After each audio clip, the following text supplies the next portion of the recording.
Esta oportunidade, pela vida do pastor Cosme, pastora Sônia, irmã Nancy, que o Senhor Jesus abençoe. O Senhor Jesus abençoe toda esta igreja. Mateus 19, nós vamos ler a parte B do versículo de número 6. Só a parte B, que diz assim: portanto, o que Deus uniu, ninguém separe. Você pode repetir isso? 1, 2, 3. Portanto, o que Deus uniu, ninguém separe. Vamos ler nessa tradução aqui que todo mundo fica bonito. Já. 1, 2, 3. Portanto, o que Deus ajuntou, não separe o homem. Fecha teus olhos em nome de Jesus. Pai Celeste, nós glorificamos o teu nome pela manifestação da tua presença, pela tua glória, pela tua graça. Continua falando conosco, continua ministrando aos nossos corações nessa tarde, em nome de Jesus. Amém. Feliz é quem ama, não há barreiras para conter sua chama. O amor é bálsamo na triste lida. O amor é mais, também é paz. O amor é vida. Aleluia. Glória a Deus. Meus irmãos, por que eu li só a parte B desse texto? Porque eu quero falar sobre três coisas que o Senhor Deus... Há três coisas que o Senhor Deus nos uniu. E, como o texto fala, aquilo que Deus uniu, o homem não tem poder de separar. Aquilo que Deus une, ninguém, mas ninguém mesmo, tem o poder de separar. E uma das figuras mais fortes, talvez a figura mais forte de comparação, de união entre Cristo e a sua noiva, Cristo e a igreja, é a união entre um homem e uma mulher, na figura do casamento. E quando nós olhamos a Bíblia, nós vemos que é feita essa, vou usar essa expressão, essa comparação de Cristo se unindo à sua esposa, Cristo se unindo à sua igreja, à sua noiva, que é a igreja, que também é o seu corpo aqui na terra. E quando nós nos unimos a Cristo, quando nós entregamos a nossa vida a Cristo, pelo menos 3 união acontece conosco. E é sobre isso que eu quero falar. Eu quero falar sobre o Deus que nos une. A primeira união que acontece é nós nos unirmos ao Espírito Santo de Deus. Quando você entrega a sua vida a Jesus, quando você recebe Cristo, o seu espírito se une ao Espírito de Deus. Essa é a primeira união. A segunda união, você se une a Cristo, ao seu bom pastor. Você agora tem alguém que vai te guiar, te orientar, te guardar, te proteger, te alimentar, no sentido figurado, porque você está unido a Ele. E a terceira união é que Deus nos une ao corpo de Cristo. A igreja, ela é o corpo. Nós individualmente somos membros. Você sozinho não é igreja. Nós só nos tornamos igreja quando nós estamos reunidos. E quando nós estamos reunidos, somos o corpo de Cristo, a igreja. Mas sozinhos, individualmente, nós somos membros desse corpo. Primeira união, ele me une ao Espírito Santo. Segunda união, ele me une a Cristo. Terceira união, ele me une ao corpo de Cristo. 1 Coríntios capítulo 6, se puder projetar aí. Capítulo 6, versículo 16 em diante, diz assim, ou não sabeis que o que se ajunta com a meretriz faz-se um corpo com ela, porque diz, serão dois uma só carne. Verso 17, mas o que se ajunta ao Senhor é um mesmo Espírito com Ele. Você pode dizer amém? Amém. Efésios capítulo 2, verso 1 em diante.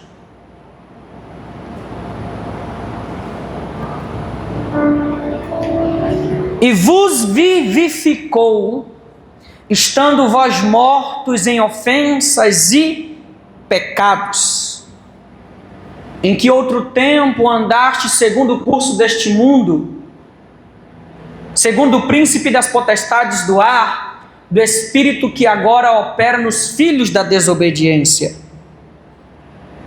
Verso 4, 3, 4. Mas Deus, que é riquíssimo em misericórdia, pelo seu muito amor com que nos amou, estando nós ainda mortos em nossas ofensas, nos vivificou juntamente com Cristo. Pela graça sois salvos. Por que eu li esses dois textos?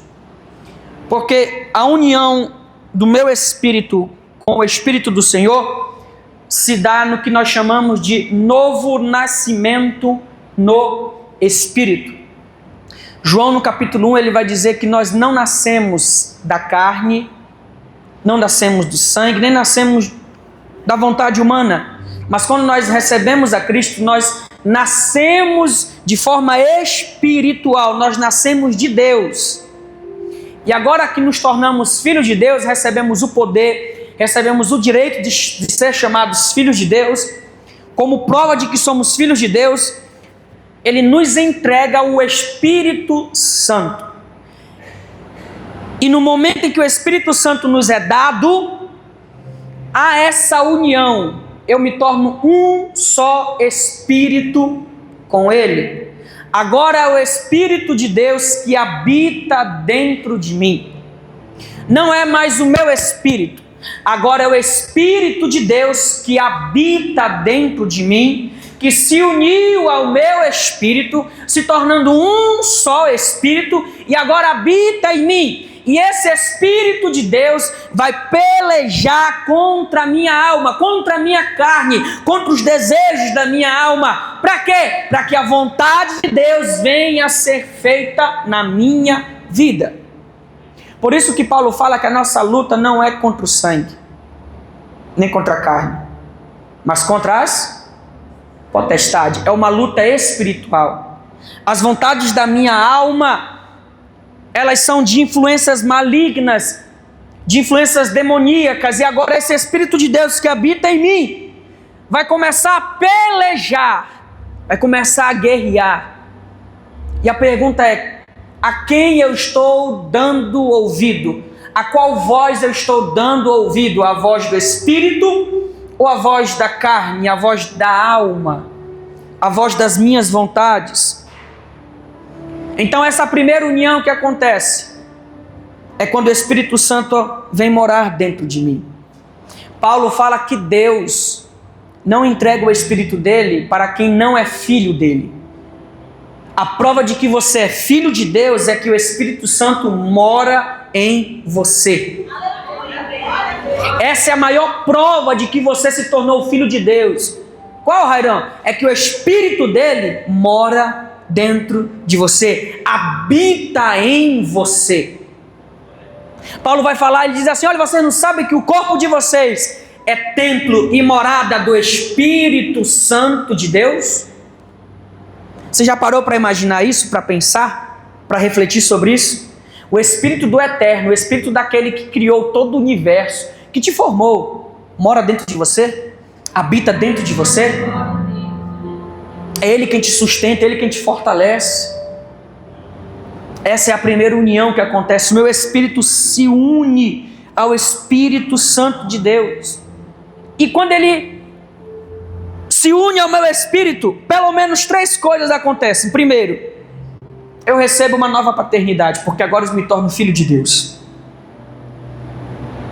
Eu me torno filho de Deus, deixo de ser filho de Satanás e me torno filho de Deus. Porque, irmão, não há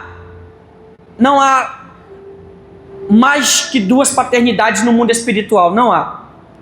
Ou você é filho de Deus, ou você não é. Se não é filho de Deus, é filho do diabo. Não tem jeito, irmão. Não tem meio termo. Tô em cima do muro. Você já viu a história do muro, né?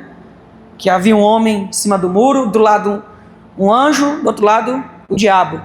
E o anjo falava: desce do muro, vem pra cá. Desce do muro, vem pra cá. Desce do muro, vem pra cá. Vem pro meu lado. Vem, ficou. E o diabo calado. Aí o homem olhou pro diabo e falou: você não vai falar nada pra mim pro teu lado não? O diabo falou: não, quem construiu o muro foi eu. O muro é meu. Entendeu? Não tem meio termo, irmão. Se alguém estiver no meio termo, pode ter certeza, do lado do anjo você não está. Já está do outro lado. Você já está do lado de quem construiu o muro. Ou você é filho de Deus, ou você não é. Desde o Gênesis, Deus já vem mostrando isso. Quando Ele decreta o juízo sobre a mulher, após a queda, sobre a mulher e sobre a serpente, Ele vai dizer: olha, a tua descendência, falando da serpente, vai ser inimiga da descendência da mulher. Eu vou pôr inimizade entre os teus descendentes e os seus descendentes. Então a serpente, Satanás, o diabo, tem descendentes, tem filhos. Há os filhos do diabo. E são para esses que o Senhor nos ordena a entregar a mensagem de salvação, porque é somente a mensagem de Cristo que pode transformar o homem num vil pecador, aquele que é o pior de todos, em uma pessoa de boa fama, de bom caráter, de uma boa reputação, deixando de ser filho do diabo e passando a ser filho de Deus. E quando nós recebemos o Espírito de Deus, nós nos tornamos filhos de Deus. Segundo, quando nós recebemos o Espírito de Deus, quando nós nos unimos ao Espírito de Deus, nós recebemos um selo. Efésios, capítulo de número 1, verso 13, diz assim, nele, quando vocês ouviram e creram na palavra da verdade, o evangelho que vos salvou, vocês foram selados com o Espírito Santo da promessa. Além de você receber um novo pai, se tornar filho de Deus, o Senhor pega o Espírito dele, une ao teu Espírito, te torna filho dele, e esse mesmo Espírito em você serve como um selo. Está selado. E o selo aqui remete a selo de rei. A figura de linguagem é como se um rei tivesse selado. E vocês sabem que selo de rei é irrevogável. Não tem mais volta. Selou, está selado. Acabou. Por quê, Rairon? Porque aquilo que Deus uniu, ninguém pode separar. Há um Espírito que habita em você. E que esse Espírito chamado Santo Espírito de Deus é um selo na tua vida. Sabe por que ainda o diabo não te matou? Sabe por que o diabo já tentou tantas coisas e nunca conseguiu te destruir? Porque você é selado. Toda vez que ele se levanta para tentar destruir a tua vida, para tentar acabar com a tua vida, destruir a tua casa, toda vez que ele se levanta e te afronta e vai até diante de você para tentar te destruir por completo, ele não consegue. Por quê? Porque quando ele chega, ele olha e diz: não posso fazer nada. Por quê? Tem um selo, ele é selado. E qual é o selo? É o Espírito de Deus que habita nele, forte selado com o Espírito da promessa. É um selo. E esse selo também revela de quem você pertence, a quem você pertence. Só que além de selo, pastor Cosme, no verso 14, eu acho, coloca aí, ele é selo, mas no verso 14 ele diz assim, o qual é o penhor da nossa herança. Quem é filho de Deus aqui? Como filho, você é irmão de Cristo, amém? E Cristo é herdeiro do Pai, amém? Mas a Bíblia fala que nós somos co-herdeiros com Cristo. Ou seja, aquilo que Cristo vai receber como herança, nós, como co-herdeiros, também iremos receber. Mas qual é a garantia que eu vou receber?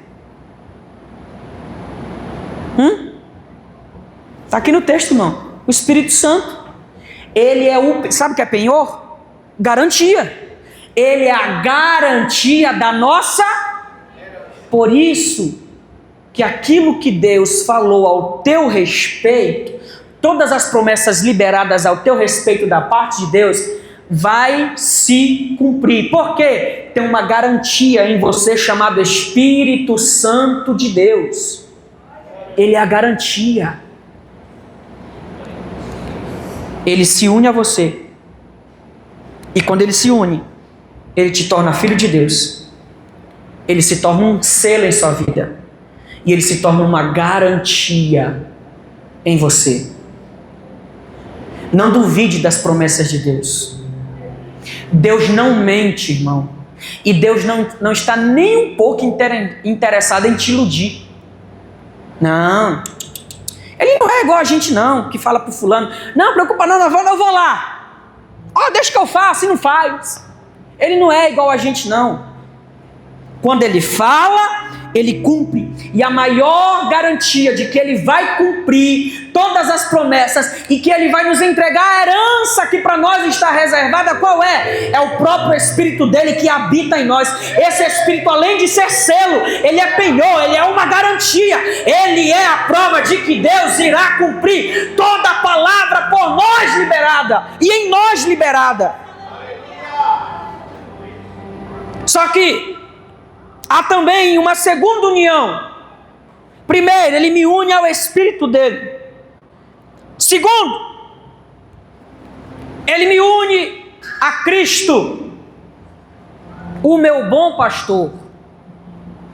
Lá em João capítulo 10, Jesus vai se apresentar como o bom pastor. João capítulo 10, verso 14 em diante, diz assim, eu sou o bom pastor. Conheço as minhas ovelhas e elas me conhecem.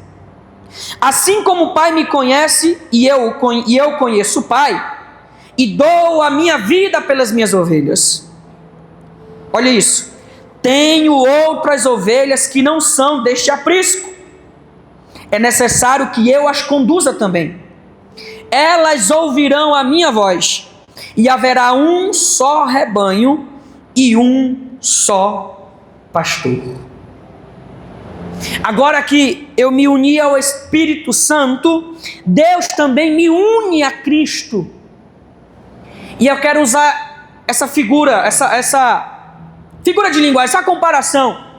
Ele me entrega ao bom pastor. Eu, como uma ovelha, Deus me entrega a Cristo, me unindo a Cristo. É o Pai entregando as suas ovelhas ao bom pastor. E quando nós nos unirmos ao bom pastor, que é Cristo, nós recebemos algumas garantias da parte de Cristo. Qual a garantia, Rairon? João capítulo 10, verso 25. Diz assim, ó. Jesus respondeu: eu já lhes disse, mas vocês não creem. As obras que eu realizo em nome de meu Pai falam por mim, mas vocês não creem. Aí olha só, escute isso. Vocês não creem porque não são minhas ovelhas. As minhas ovelhas ouvem a minha voz. Eu as conheço e elas me seguem. Aí aqui está a primeira garantia. Verso 28. Eu lhes dou a vida eterna.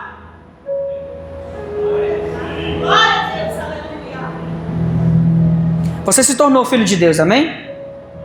Você se uniu ao Espírito Santo, amém? Você é selado. Você tem uma garantia da parte do Espírito. Mas há uma garantia da parte de Cristo também quando você se une a Ele. Qual, Rairão? Ele te dá a vida eterna. A vida eterna dura até quando, irmão? A vida eterna dura até quando, irmão? Mas por que Ele me dá essa vida, Rairão? Porque é a única vida que Ele tem para dar, irmão. Pastor Cosme deu a vida, gerou, né, os seus filhos com a sua esposa, e o DNA deles foram passados aos seus filhos. Mas o DNA do pastor Cosme com a pastora Sônia não é eterno. Um dia acaba. Um dia, essa vida que há neles agora, acaba. E essa mesma vida que foi gerada nos filhos dele, também um dia vai acabar. Então, como eu nasci do meu Pai Celeste, Ele vai me dar o DNA dele também. Ele vai me dar a vida dele também em mim. Só que o DNA dele, ao contrário do nosso, é eterno. E a única vida que Ele tem para nos dar é a vida eterna. Aleluia. Aí Paulo vai dizer assim, ó: quem vai nos separar do amor de Deus?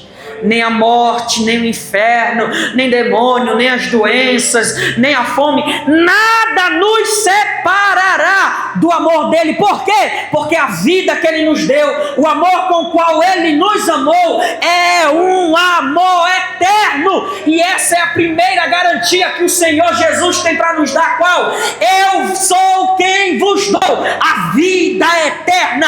A vida eterna, irmão, não se encontra ali na esquina. A vida eterna, irmão, não se encontra frequentando os cultos dia de domingo, não. A vida eterna se encontra tendo relacionamento verdadeiro com Cristo, porque só Ele pode nos dar a vida eterna. Pastor Cosme não tem poder de dar a vida eterna. Pregador Rairão não tem poder de dar a vida eterna. Irmã Nancy não tem poder de dar a vida eterna. Nós temos a capacidade de mostrar o caminho para onde conduz a vida eterna, mas só Cristo tem o poder de dar a vida eterna. E se você realmente está em Cristo, você tem a vida eterna.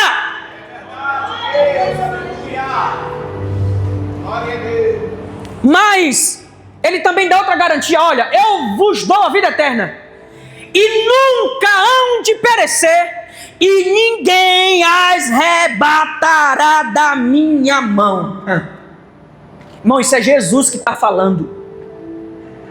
Além de eu dar a vida eterna para vocês, vocês nunca vão perecer, e ninguém pode tirar vocês das minhas mãos. Crente que é crente mesmo, irmão, salvo, sabe, às vezes dá uns deslize, sai da igreja, mas não dá conta, irmão. Jesus vai lá na lamaçal e diz: você é meu, eu te comprei, você se uniu a mim, você me pertence.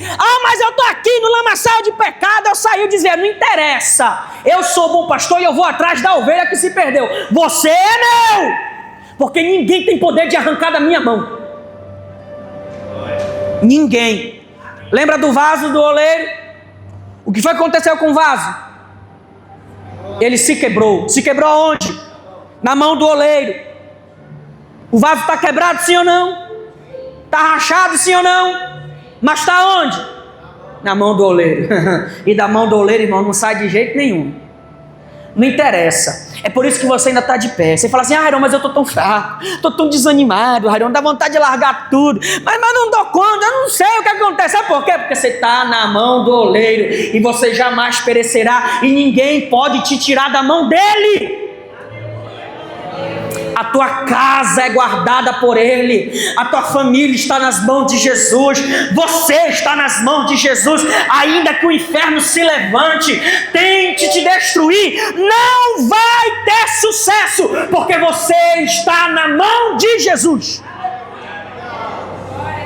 Romanos capítulo 8, verso 1 diz: portanto, agora nenhuma condenação há para aqueles que estão em Cristo Jesus, que não andam segundo a carne, mas segundo o Espírito. Por quê? Porque nasceu de novo no Espírito, irmão. Então a primeira garantia que Ele te dá é vida eterna. Segunda garantia, você tem segurança, você tem proteção. E a terceira garantia, aqui não é nenhuma garantia, é um bônus, é um conhecimento que você adquire para você entender o porquê Ele te protege tanto. Coloca João 6, verso 39, estou encerrando. Agora, aqui. João 6, 39. Olha o que é que diz. E esta é a vontade do Pai, que me enviou, que nenhum de todos, vamos lá, que nenhum de todos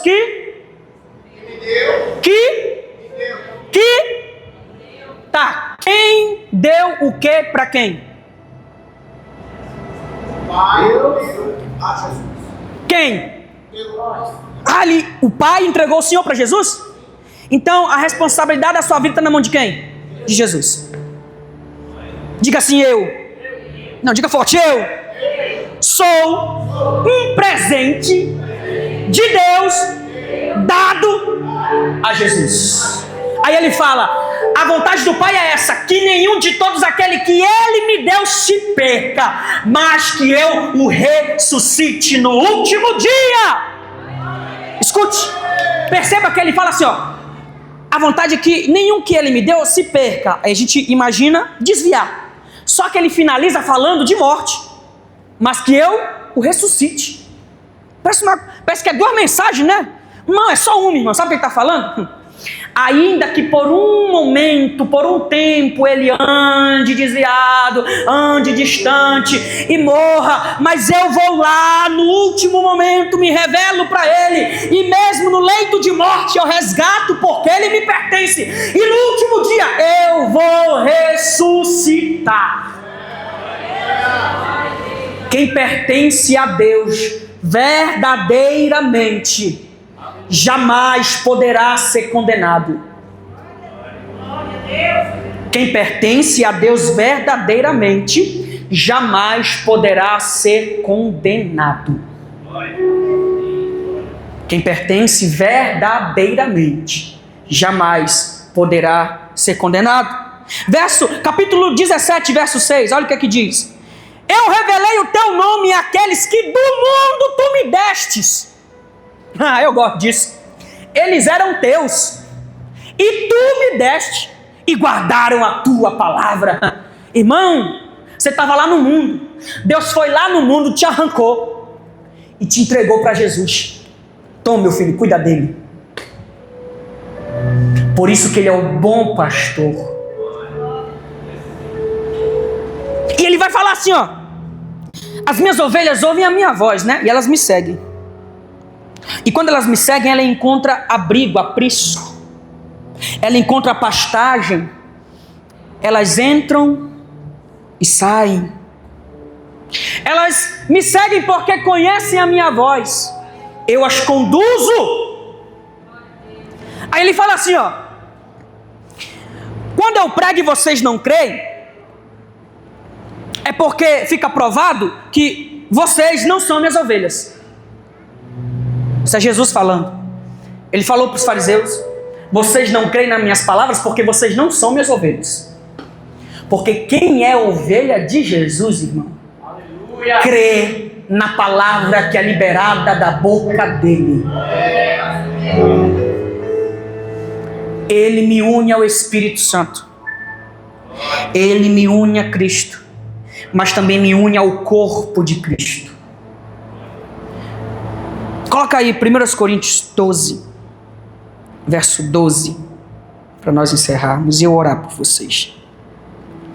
Ora, assim como o corpo é uma unidade, embora tenha muitos membros, e todos os membros, sendo muitos, formam um só corpo, assim também com respeito a Cristo. Verso 13.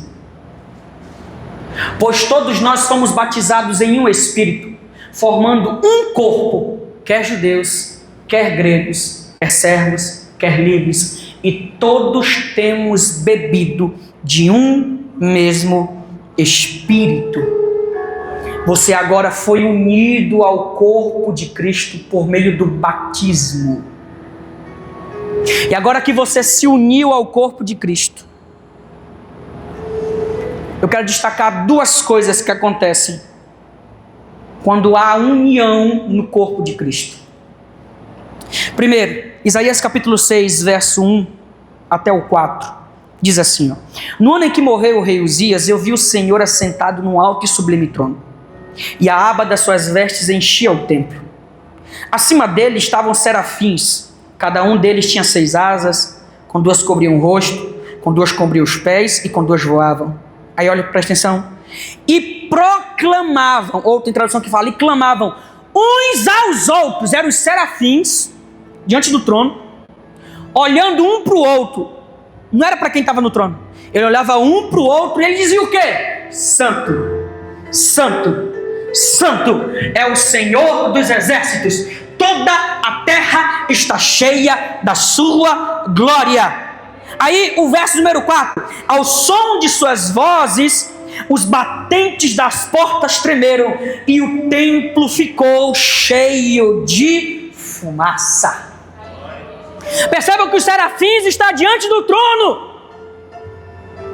Só que eles clamam uns aos outros.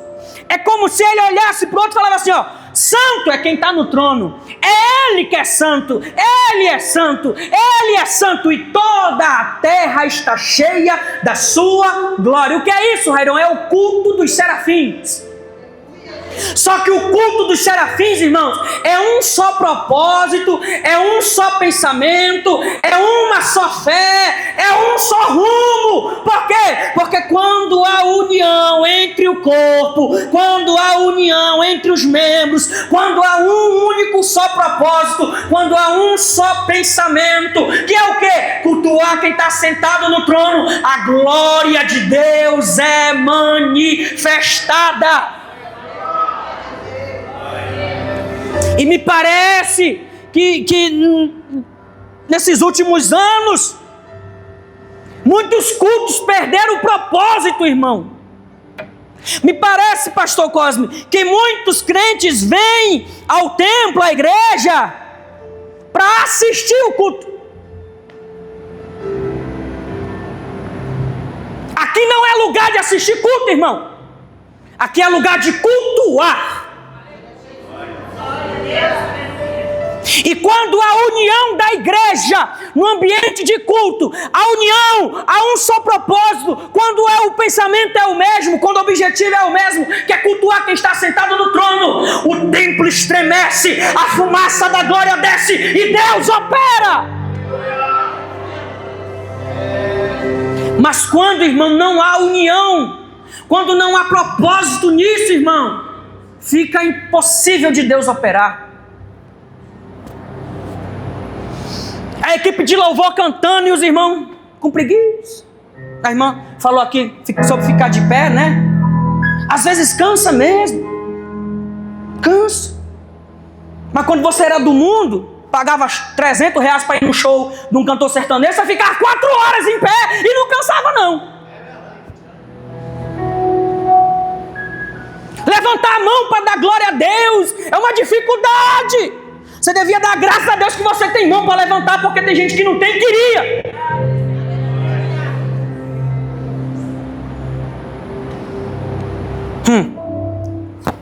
Irmão, Ezequiel viu, Isaías está vendo os serafins, Ezequiel viu os querubins. Os serafins ficam acima do trono, os querubins ficam debaixo do trono. Os querubins fazem parte do trono, é como se fosse as pernas do trono. Porque acima dos querubins está uma plataforma de água e fogo. Lá em Ezequiel está escrito, Ezequiel capítulo 1. Debaixo dos querubins tem rodas dentro de rodas cheias de óleo de fogo. E os querubins possuem 4 faces. Então eles não precisam, quando Deus quer se movimentar do trono, né? Imagine aqui a cadeira, o trono de Deus. Aqui é a plataforma, as pernas são os querubins, e embaixo rodas, dentro de rodas cheias de olhos. Então o trono de Deus se movimenta. Deus nunca sai do trono para fazer nada, irmão. Ele nunca sai do trono, porque o trono de Deus se movimenta.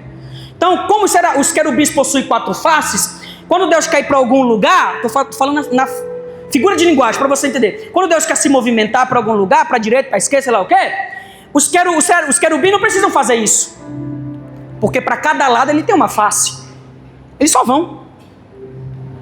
Aí Ezequiel vai dizer assim, ó. E eu vi entre os querubins, o Espírito de Deus começava a passear entre os querubins. Aí ele fala assim, ó. E para onde o Espírito queria ir, os querubins iam. Escute. Não é para onde o Espírito mandava eles ir. É para onde o Espírito queria.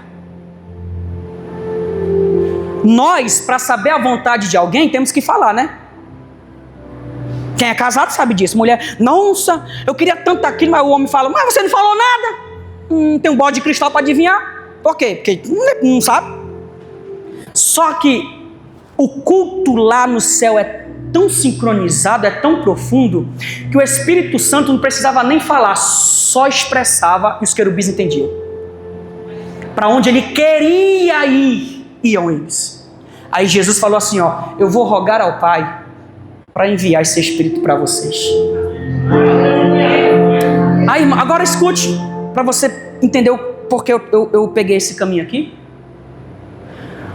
Os querubins possuem 4 asas. Os serafins possuem 6 asas.